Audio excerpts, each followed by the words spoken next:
is Jamie, and today I'm going to be giving you a little of my story, some of the beliefs that I was taught, and some of the things that I've overcome in my life. And I'm going to be doing this while I do my makeup. I'm currently barefaced, but I want to do just do my makeup and talk to the camera. So for my base, I've started off with just moisturizing my face. I don't really use any primers. I just kind of like to use my rice toner and my beef tallow as my primer. And then for foundation, I'm going to be using the Catrice True Skin Foundation, and I'm going to be mixing these two shades to get the shade that I need for me. Okay, and I'm just going to mix this on the back of my hand until I can get the shade that I want. Okay, I think I got the right shade. So a little about me. I am 30 years old. Sorry, I'm looking down at my viewfinder. I'm 30 years old. I am currently almost 8 months pregnant with my second daughter, and my first daughter is 19 and a half months old. And I'm currently trying to rediscover who I am as a mom of a toddler and my second one in the way. I feel like I have lost myself in motherhood, and I know that there's a certain amount of death and rebirth that does come with motherhood, and you are no longer a woman, you are a mother. And I mean, you are still a woman, but like, you're no longer that woman that you were before. And there's a girl that I'm learning to mourn and learning to honor. And so doing makeup on camera has always been one of my dreams. And so I'm allowing her to do it. I'm giving her the space to shine like she wanted to, speaking about in the creativity section. I know that, yeah, there's a Jamie out there who would have loved to just sit in front of the camera and play with makeup. So that's what I'm doing today. So a little about my backstory. I come from the Amish, which is like shocking, right? And my parents left when I was 11. Now I'm gonna go in with the True Skin concealer. When my parents left, it was honestly like such a hard transition to make as a child. And I lost a lot of my friends, and I had friends come up to me and tell me that I'm going to hell, and that their parents said that they weren't allowed to be friends with someone like me. And I didn't do well with that. I ended up actually trying to homeschool the next year. And in that year of me homeschooling, I discovered that I'm a social butterfly, and I love people, and I needed to be around people. And so I went back to school for my last year in school, so this would have been 8th grade. The Amish only do education up till the 8th grade, and then you are done with school, like you've essentially graduated. So my parents decided to go that route with me as well, and I ended up getting my HSE a few years later. Once I was 18, I decided to get my HSE, which is like your GED or like your high school equivalency. And so I Ended up doing that. Okay, now that my foundation and my concealer are done, I'm gonna go in with the Rare Beauty cream blush, and I have no idea what the shade name is. So I met my first husband when I was 16, and I was a very traumatized child. I faced molestation at a very young age, and just coming from the Amish, there's a certain amount of trauma that comes with that because you're not allowed to use your voice. Women are very much made to believe that they are meant to be seen and not heard, and they are there to birth children and take care of the home, and you just don't have a voice. You don't have that individuality, and you're told what clothes to wear.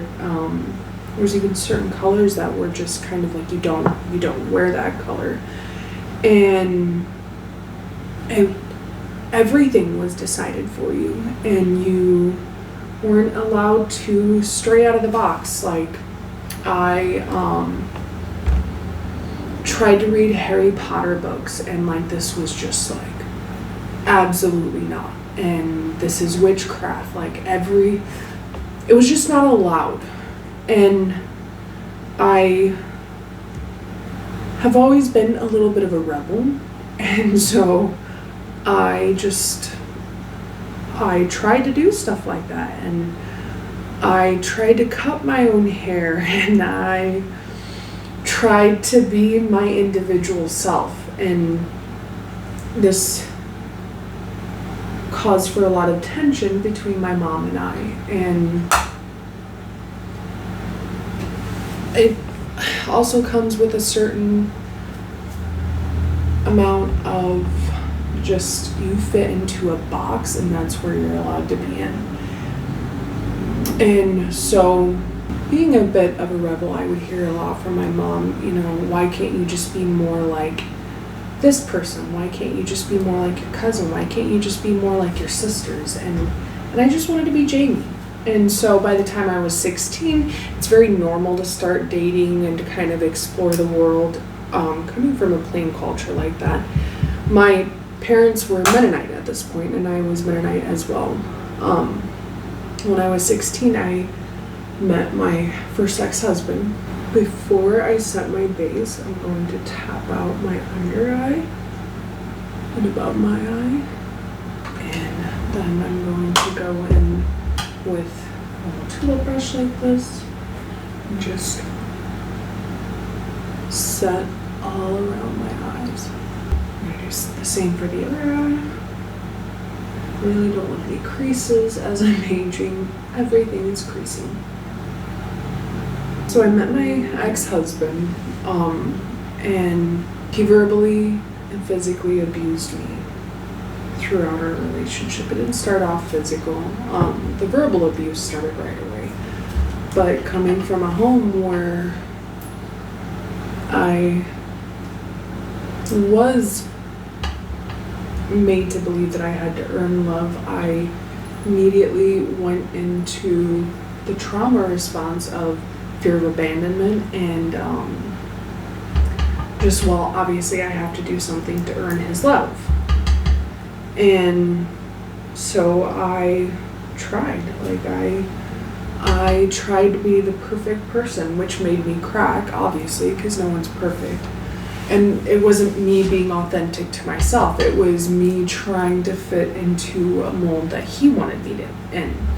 And just 3 weeks into our relationship, he was already yelling at me that I am the most selfish human being that he's ever met, and just any time that I wanted to do something that maybe I would like that night I had said that we should go out to my sister's house and go for a swim, and he just lost it, said that I am completely selfish and just screamed at me.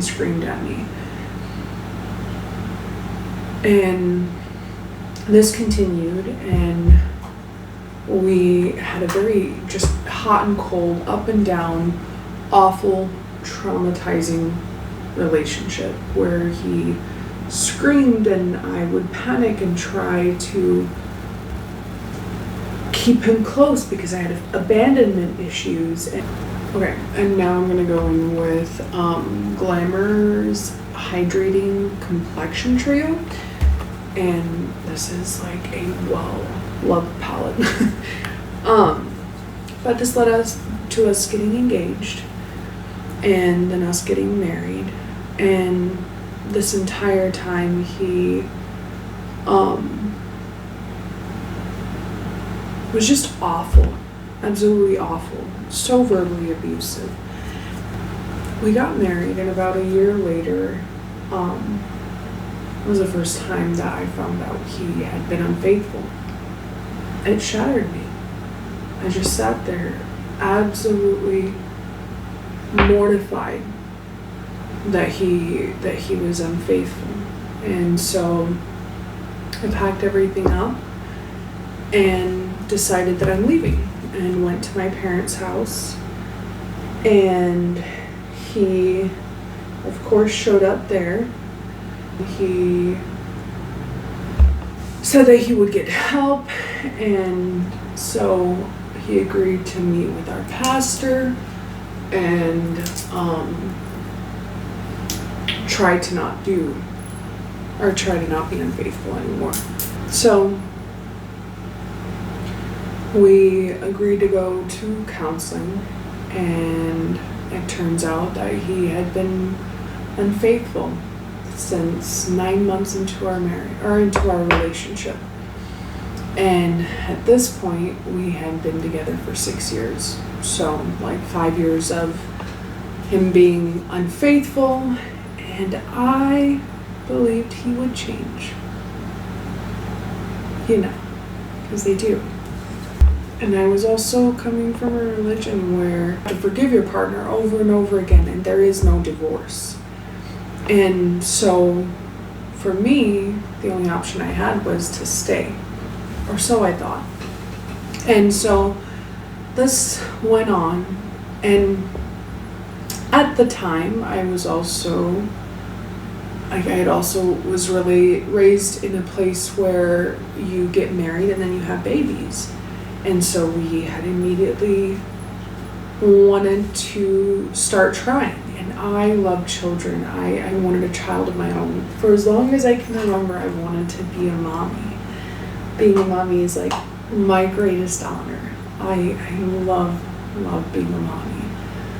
And so during this time, I had also been a year into trying for a baby. And so it was also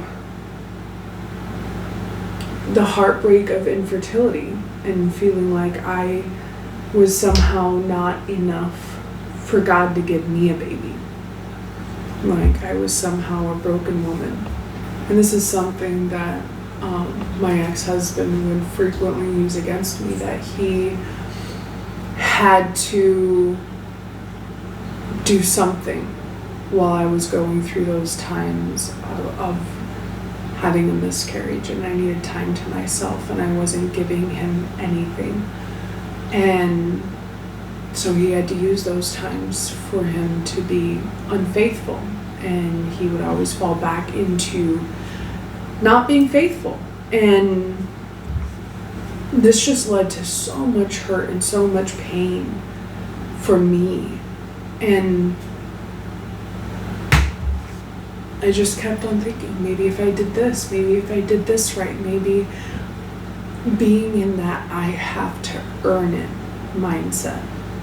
Like I'm not enough just as I am for love.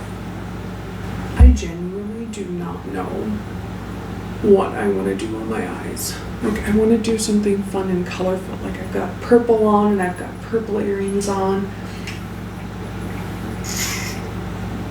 I've got my purple jug. Maybe we'll do something purple. This like really fun Morphe and Lisa Frank palette.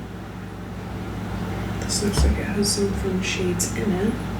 Okay, I've decided that I'm going to do a purple eye look with this gorgeous color. This one right here from House of Labs. Oh gosh. It's called Roleplay. Okay, I'm not sure where I was at, but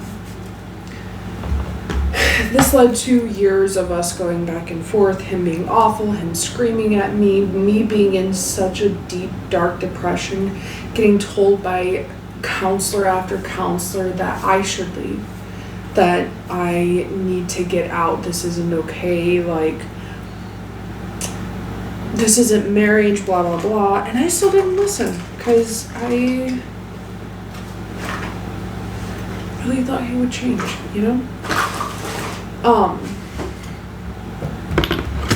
And so I had, at this point, faced 19 miscarriages. I hated him with all of my guts. And then I found more shit on his phone. And this was February of 2022. And that night, Valentine's night, I had dressed up for him and I had made him dinner. Valentine's Day was never of importance. He never made my birthdays. He never did anything for my birthdays. He never did anything for Valentine's Day. Never did anything for anniversaries. If something happened, I planned it. That night, I went to bed alone, all dressed up, and he stayed up and chose to watch porn. And the next day, I just lost it because I found it on his phone. And I told him to get out, to which he did. And he agreed to move out. And he agreed to get counseling, blah, blah, blah, the whole shebang. He agreed to get help. He wanted to change. A few weeks later, against the advice of the counselor, I let him move back in. And the night that we drove home, he yelled at me for knowing so much about the Bible and for making him, or he feels dumb because I know so much about the Bible and he doesn't, like, because I had knowledge and I had wanted to have a relationship with Jesus and I read my Bible, I was somehow an awful human being. Like the typical narcissist, if someone knows something or does something that they can't or they don't know, then that person is a piece of shit, not them.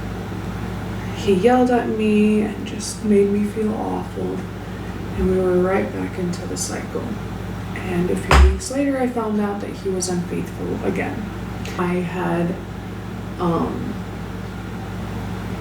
gone to a convention, and this convention was like a trading convention, but they also were just very business oriented, and they had a lot of speakers there that weekend. And so I was getting all this knowledge and I was upgrading and I was ascending and all the stuff, and I just was meeting so many people, and it was such a high vibrational place. And one of the people there, she asked if she could pray over me for infertility, because it was one of my things that I was struggling with at that time. And before she started praying, she looked at me and she said, "You need to release motherhood." You see, motherhood was the one thing that was keeping me with my ex-husband, because I believed that if I left, no one else wanted me, and then I wouldn't be able to have babies. And I knew how much I wanted to be a mommy. So I started healing, and I started hiring coaches, and I had a coach who was teaching me how to dream, and I had a coach who was kind of teaching me how to bring the business into reality, and how to build your own branding, and how to create an empire as a woman. And I just started growing as a human, evolving, started healing, started releasing stuff that I had held on to for years and years and years. And as I was doing this, I started hating my ex-husband. And that might sound awful, and that might sound so selfish, and it is. It was awful of me to stay in that relationship and hate him that much. And yet I also have so much love and grace for that girl who didn't know better yet, and who was just doing the best she could, who was learning how to release this dream of motherhood and of babies, and learning how to build a future for herself that she actually wanted, that she wanted to live in, that she no longer wanted to unalive herself. Like, I no longer wanted to give up on life. I mean, that's just where I was at. I hated every bit of my life. I hated the house I lived in. And so one of the things that I learned at this convention was to fall in love with the things that I have, to accept my life as it is. And that is the first step to change. Because, how was I going to take care of that Jaguar that I wanted? I've always wanted a Jaguar. And how was I going to take care of that if the Jeep Compass I was driving was a mess, And how was I going to take care of a 5,000 square foot home if my 1,400 square foot home was a mess and I didn't enjoy it? So I just started changing my external world, and friends started falling away immediately, obviously, because as I was breaking out of the old, I couldn't be around energy vampires like that. As this was progressing, I started to fall in love with myself, and I started to fall in love with the girl who wanted to start a charity to help people out who were facing infertility.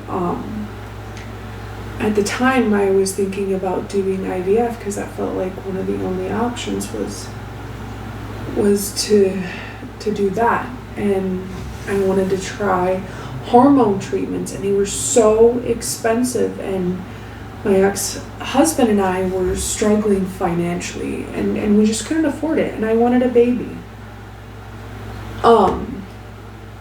And so I thought, you know what, I'll focus on helping women get that baby.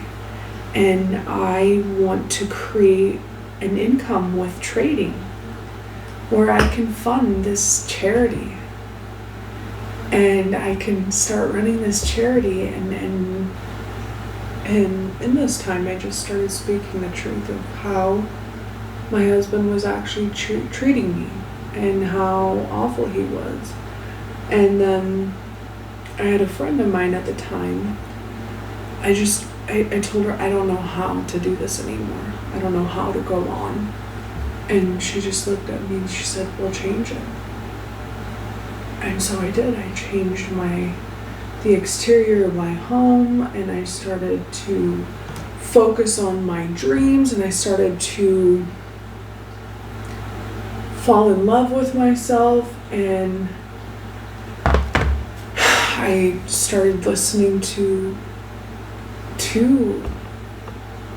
just all the messages I was getting about leaving him from God, from counselors, from people who knew me, my ex-husband at the time. And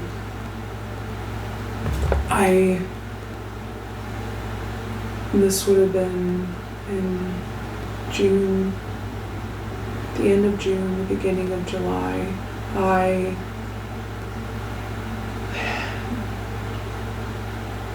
knew that I had to leave him, and I started telling him, hey, I just want you to know this is freaking me out, that God is telling me to leave, and I don't want to leave you. And I know that you're capable of change, and blah, blah, blah. Well, he didn't change. This just made him angry. And he became worse. And this started weighing on me, and I was the heaviest I'd ever been in my life. I was smoking, gardening every day, and I to try to find some kind of peace and to find some kind of stillness and to escape the reality that I'd been in. And I lost my appetite, and I was in complete survival mode, like just complete survival mode. I hated my life, and yet I was trying to change it. I knew I was meant for more. I was receiving visions of walking on the stage, and a part of me knew deep down that he was never intended to be a part of it. And I just slowly started seeing our marriage dissolve, and I was okay with it. And he kept on threatening to hurt himself if I left. And so I knew that I had to get to the point where I was okay with it. Like, I knew I had to get to the point of not loving him enough for that to be okay. And I had stopped eating and had started losing weight and started withdrawing from everyone that I knew, started to not reply to messages, and I was in a deep, dark depression. And I didn't want to face the reality of having to leave him, and yet I was excited to. There was just this pit in my stomach constantly. Fast forward to October. Oh my gosh. That's satisfying. Fast forward to October. I sat and talked with a friend and just started telling that friend what had been happening in our marriage up until that point. And this friend was like, well, you truly can't stay in those circumstances. And so I started getting a plan around to leave, and I wanted to leave by the end of that year. And well, I came home from meeting with that friend, and my prayer, or I walked in the door and he just went into attack mode and just started attacking me, destroying me. And so I went to the only way that I knew how to fix it, and I went to bed with him. And I just started crying through the process, to which it made him yell at me. And I just took some time to sit and think, and I started praying, God, let me feel what this is actually doing to my soul. I can tell I've numbed myself to this. And it felt like my heart was torn open. I started feeling everything, all of the pain of his words. And I started feeling how the fear that was rising up in my chest. I was down to an hour to 2 hours of sleep because I was that scared of that man. And I knew that I had to get out that month. And it had shifted from the end of that year to the end of that month. I knew I had to be gone. In the meantime, I was reaching out to a few close friends of mine at the time and updating them. And I hated him. I just remember just actually feeling so disgusted by him. And that weekend came up, or that next weekend came up, and I knew I had to get out. So I told him that I genuinely need out now, and that I want this to be a transition to the end. And he agreed to leave, and I was going to stay at my brother's house. And something just instantly fell away. He left, and I was so happy. I instantly was just so happy.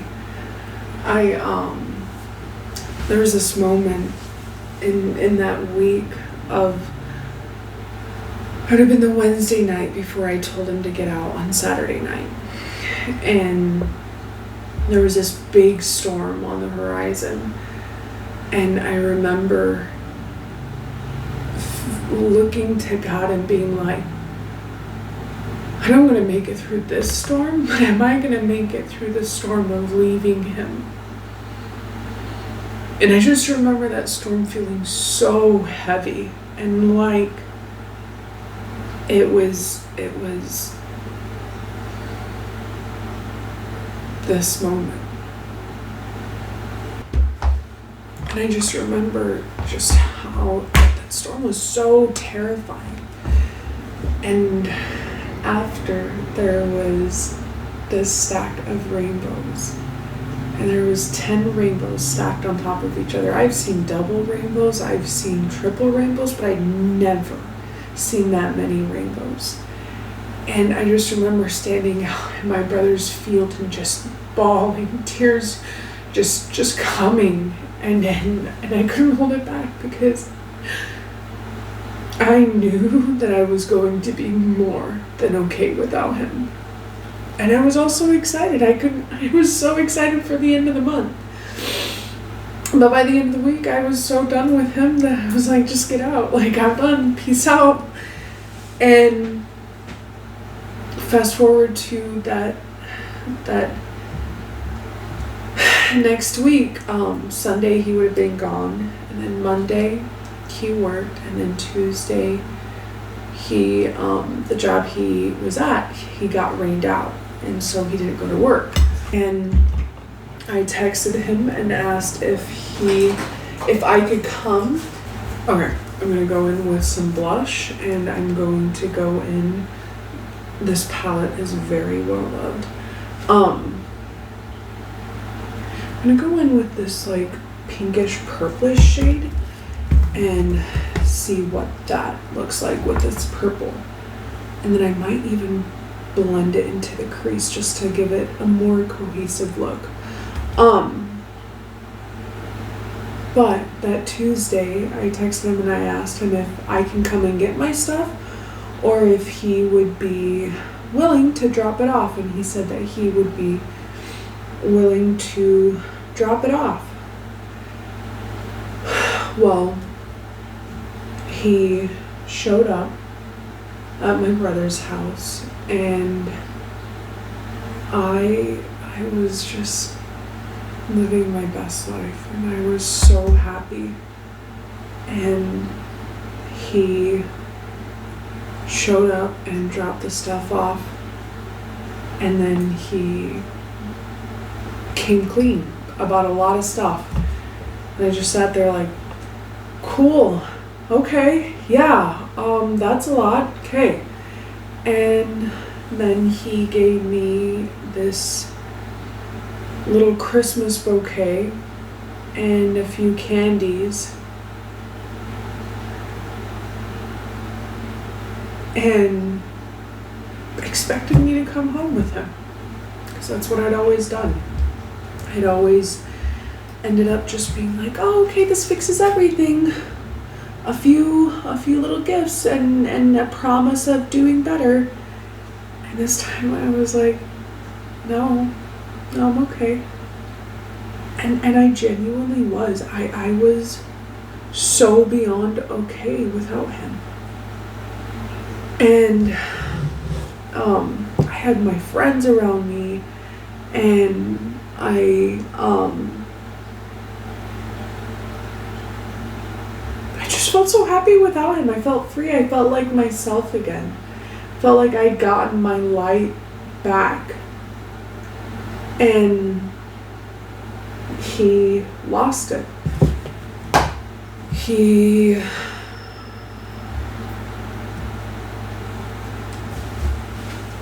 drove away, and then he came back, and then he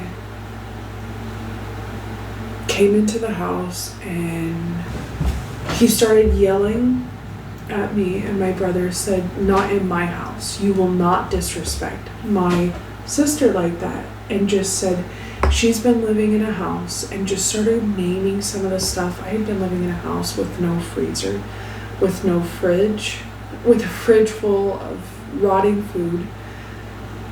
And because the fridge was ruined and we didn't fix anything, I didn't have AC. Our basement had flooded and taken out our central air unit, and the list just went on and on and on of like, there was a hole in our roof and that wasn't getting fixed, and it was connected to our bedroom, so it rained into our bedroom. And he lost it. He went outside, and my sister-in-law chased after him and was just gonna say, like, I mean, let's not do this, blah blah blah. And he got a pair of scissors out and started chopping at his neck, or at his throat, and was trying to kill himself. Was trying to take his own life. And I still remember her screaming, Lovey's got a knife! Because she didn't realize that it wasn't a knife at that point. And I remember my world going black, and then just hearing this scream, this like awful scream of like, oh man, that sounds like it's an animal. And coming to it and realizing it's my scream. Like I was screaming. And I was on the floor and just screaming, no. And my brother was running to me and saying, before I even knew it, I was up off the floor and trying to run out after him, and he was saying, no, Jamie, you can't go out there, you can't see this. And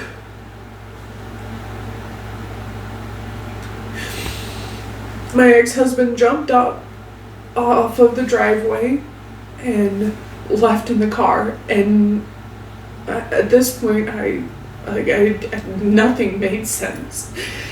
And he called 911 because, like, what else do you do? And was just saying that like trying to tell them that he left. Well, then he came back.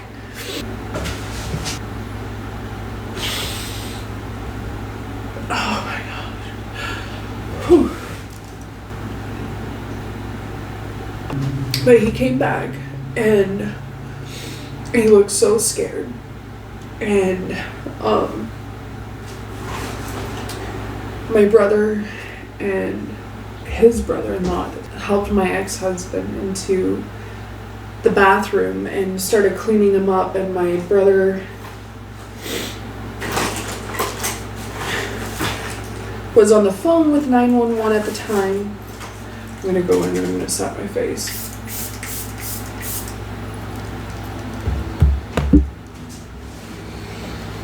And was trying to tell them what all is going on, how he's back, blah, blah, blah. I have this liquid eyeshadow that I think I'm gonna use. It's the Hard Candy Metallic Eyeshadows, and I genuinely don't know what shade it is, but it's beautiful, and it's purple. And yeah, I feel like using it. So the ambulance arrives.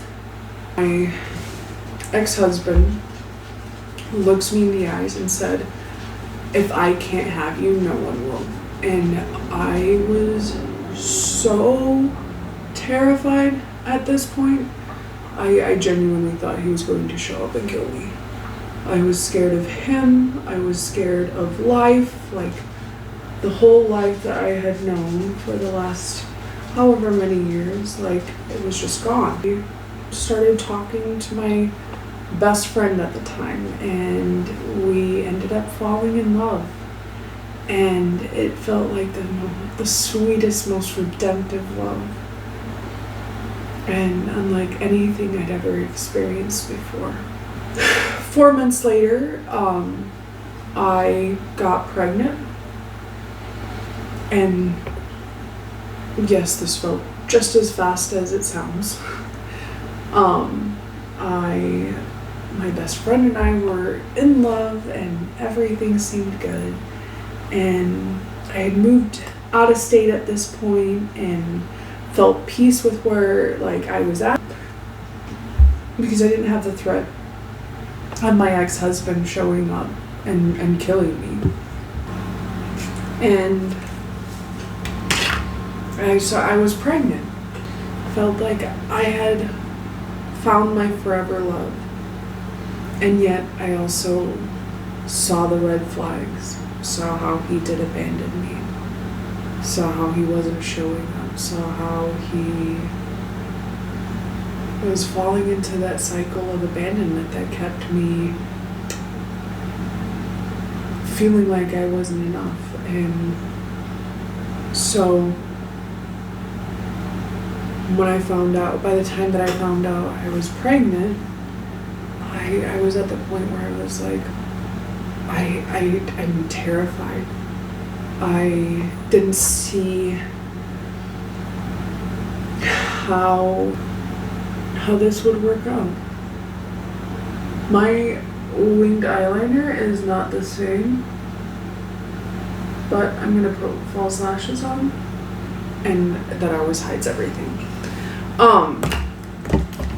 So even though I saw the red flags, he proposed, I said yes, I got pregnant. It was just all turning toxic really quickly. And I would tell him, and I finally had discovered how to use my voice. Like all of the times when I didn't say anything to my ex-husband, I was finally brave enough to say, hey, this doesn't feel okay. Well, this started a cycle of him shutting down every time that I said that this doesn't feel okay. And even though I was able to identify that he was going into cycles of abandonment and this was similar, I ignored the red flags and we got married. And this was 6 months after I had left my ex-husband. I married this man. And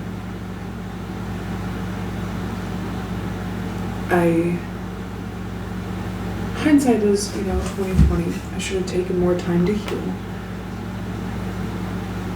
But I'm also so thankful for my beautiful little baby. Anyway, so during this time of my pregnancy, I would spot and I would bleed. And so this felt terrifying and felt just like a miscarriage and all the stuff. And we had this little girl clung on. Oh, she was a fighter. She is a fighter, and I love her. But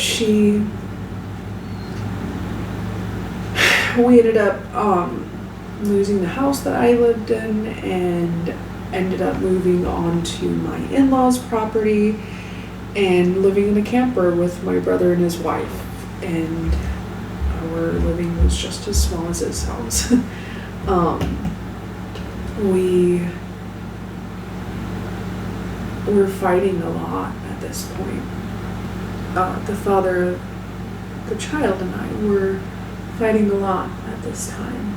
And I'm just going in with some Fenty highlighter in Watergrad. And anyway, we ended up moving off of their property and moving up to Indiana to live on my parents' property. Don't live with your parents, folks. Don't live with your parents.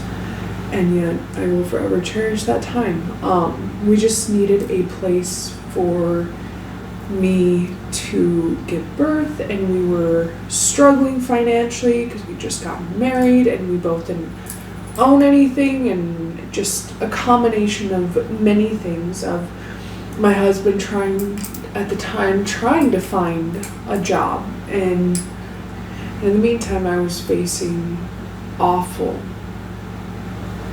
prenatal depression and just like crippling depression during pregnancy, and I was puking 7 to 9 times a day, and pregnancy was so hard. And I was just struggling, man. I was struggling in the time of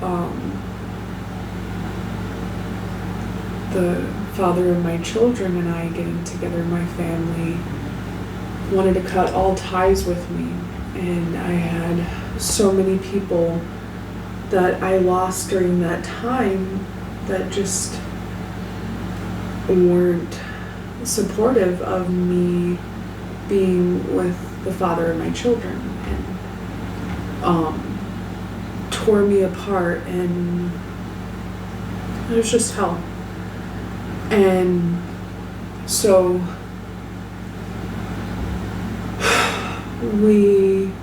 I was still dealing with that, and dealing with just living at my parents' house and like not being welcome there, and yet I was also their child, so they did welcome me back to a certain extent. And so I wanted a home birth. I wanted to give birth at home, and I got a midwife, and I did all the stuff, and I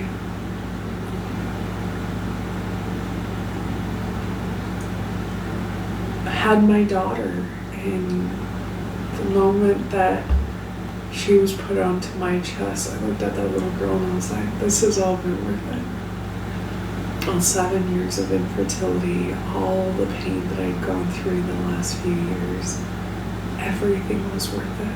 I was staring at her precious little face, so in love with this little girl immediately. She was my whole world. Anyway, during postpartum, the father of my children and I were fighting a lot, and he didn't want to show up and would yell at me that it's effed up that I need him. And I was just back in that same trauma cycle of asking for help and needing someone to show up and needing not words but action, and it just wasn't happening. And he made me believe I wasn't allowed to have a voice. And well, I just fought so many years to get a voice back. I wasn't about to lose it. And so we were fighting a lot, and my postpartum was awful, and I felt like a lot of those moments were stolen from me. And yet I also see the activation that all of it holds, and I see how much I was being prepared for a season,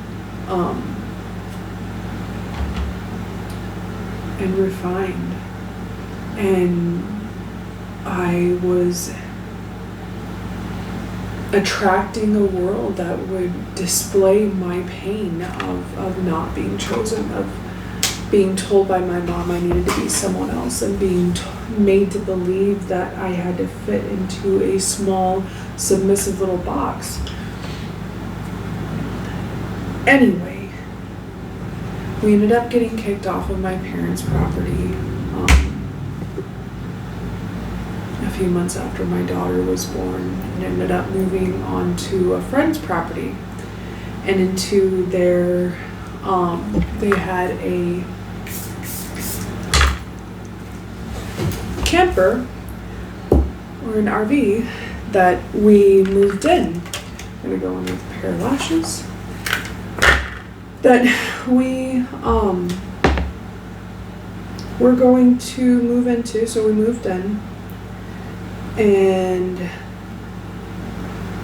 I was still facing postpartum depression at this time, and then getting kicked out of my parents' house just really seemed to push my depression over the edge. And yet in that camper, those months of loneliness that I face, I started healing, and I started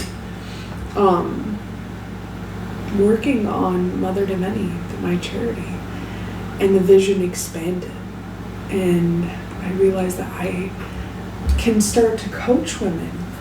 There's so many things that I learned, years of experience that I learned, and just the compassion that I had learned. I knew that I could show up for someone who had not only been through infertility, but those who faced abusive marriages, and those who were healing from narcissistic abuse. And I realized I had a lot of wisdom to share, and I was growing with God every single day, and there's so many spiritual downloads that I was having. And I started working on a vision. I created a website. I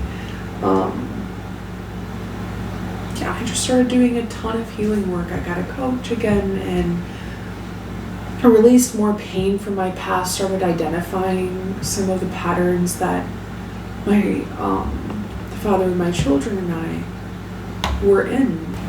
And so I was trying to work on that every day. I was meditating. I was trying to heal myself, and constantly looking at myself as the broken one. Like, I had been the one who was through abuse. Obviously, this was all my fault, blah, blah, blah.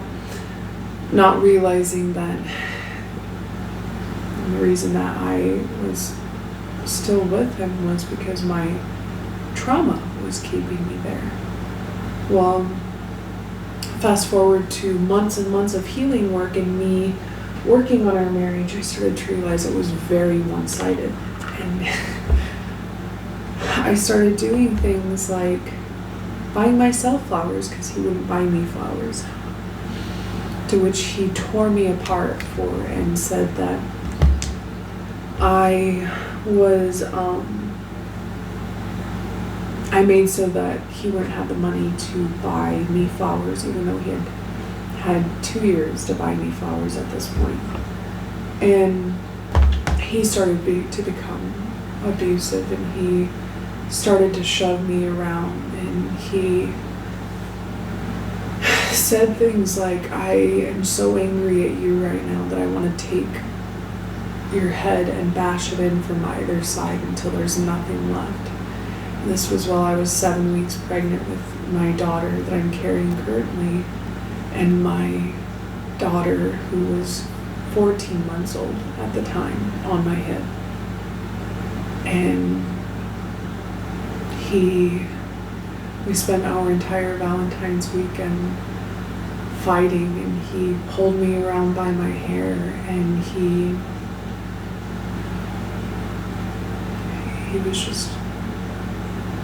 become a monster.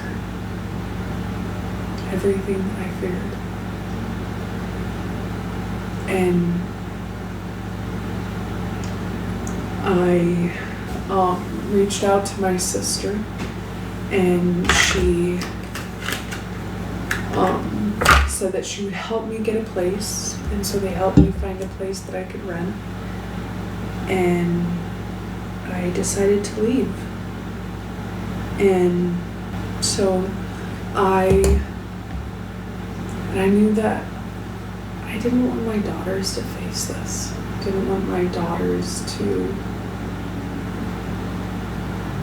face the pain that I was going through. And I knew that their father would teach them what love that they needed to attract. And so, fast forward to months of fighting and me having moved out and trying to learn how to co-parent, and yet me not fully trusting him. The one night the fighting had gotten really bad, and I had my daughter on my hip, and I was pregnant at this time. I was puking and just probably needed a hug. I was facing prenatal depression again, just completely depressed, and at this point we didn't have the money to keep Mother to Many going, and everything was falling apart, and he didn't want to pay for a nanny for me while I started this stuff, and he was just attacking me daily. And then he said something that made my entire existence just go cold. And I was horrified that he actually thought this. My daughter on my hip, and I was pregnant, and we knew that we were having another little girl at this point. And I just looked at him and I said, do you understand that the Father, like how you show me love, is how the love that our daughters will look for, and the love that you show them is the love that they'll seek in other men. And do you want your daughters to be treated in the way that you are treating me? And he looked me in the eye and he said, if they're acting like you, they deserve it. And I just went cold. My whole world went cold. How do you look that man in the face and want your daughters around? You know? Because I would die for them. I would do anything for them. I would sacrifice my whole life so that they could have a good life. And he didn't give a fuck. He didn't care. He thought they deserved it if they would be like their mother. And I knew that they were half me. Going back into the blush palette and getting more blush, because maybe some blush will fix this. He ended up leaving, and this kept on just replaying in my head and replaying in my head. And in the meantime, I started hanging out with my parents more and more, and I started seeing the cycles that I was repeating because my parents hadn't fixed it. And I just shattered. I couldn't let that happen to my daughters.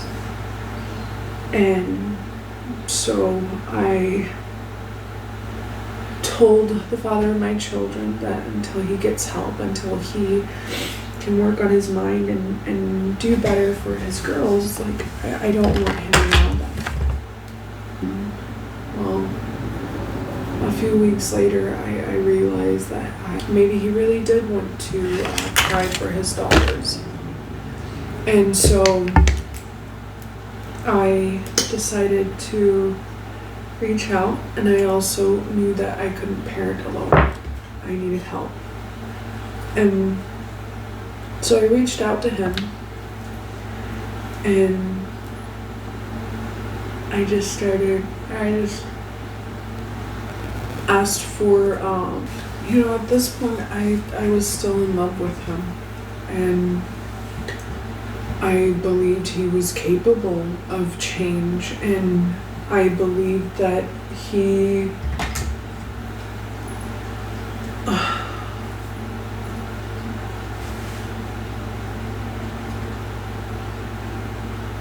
would come around for his daughters, and that maybe if I held him in the capacity of being able to change, and held him in the capacity of, he's not my father. I thought that maybe I was looking at him through a trauma lens of he's like my dad, or he's like my ex-husband.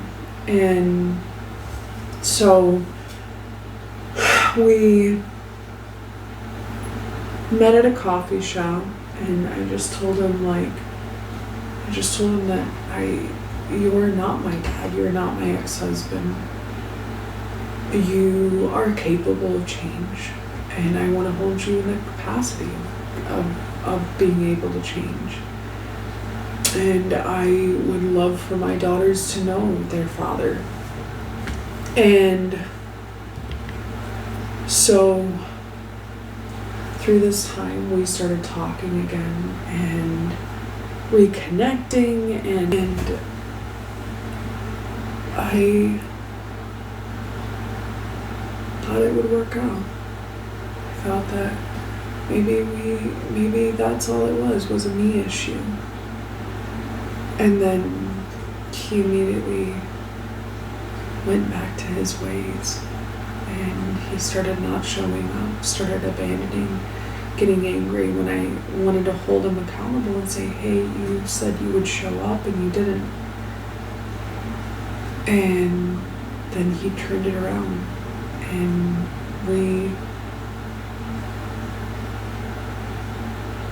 did his usual thing where he tried to rewrite the script and tried to make me the problem for bringing it up.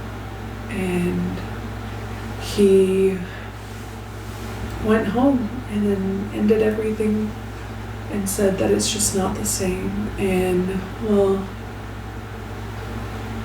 this turned into me suddenly realizing that I genuinely need some time to work, and I need a way of making money for my upcoming birth so that I'd have at least a few weeks off and just make so that my daughter and I have food in the fridge. And he just got worse, and he got more mean and went completely back to his ways of just yelling at me. And then I realized that that's just who he is, and that I deserve better. My daughters and I deserve better. And so this is me trying to do better for my daughters, trying to do better for future Jamie, for the Jamie who will look back and say thank you for leaving. Now I'm going to go in with XO Beauty's lipstick in Medita, I think.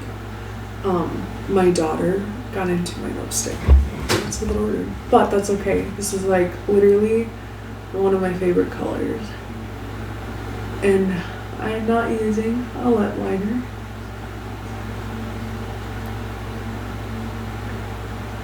and just going in with it on my lips. So this is where I'm at. I am rediscovering myself, trying to find Jamie, because I feel like she's been lost in the last few years, and re-falling in love with myself, realizing that I've always been worth it. I'm not that messed up. I have gone through some really messed up things, but I am not that.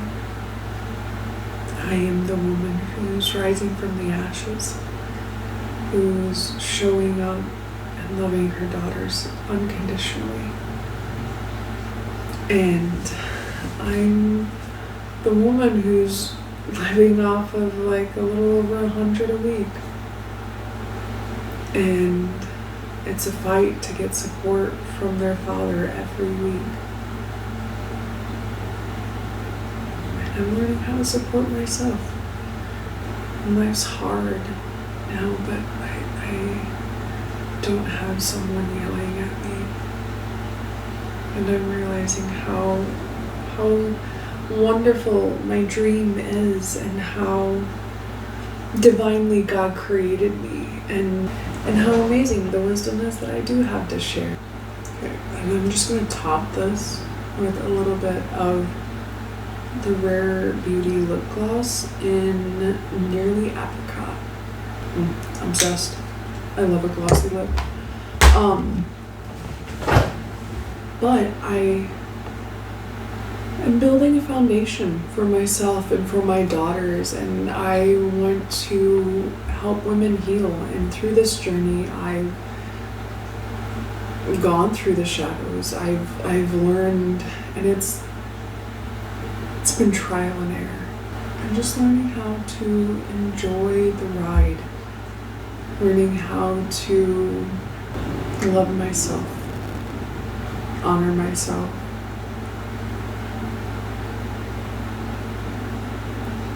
and finally turn to me and say, I think you're worth this, sweet girl. And so that's what I want to do for other women. I want to help them out of the tough situations. I want to help them reconnect with the woman that God created them to be. Because I think that every woman deserves that. I think every woman deserves to feel their best. And I'm just here to spread some love, to show how loved we all are, to show how the universe supports us no matter what, show how God loves no matter what. So, if you enjoyed this video, I don't even know what to say.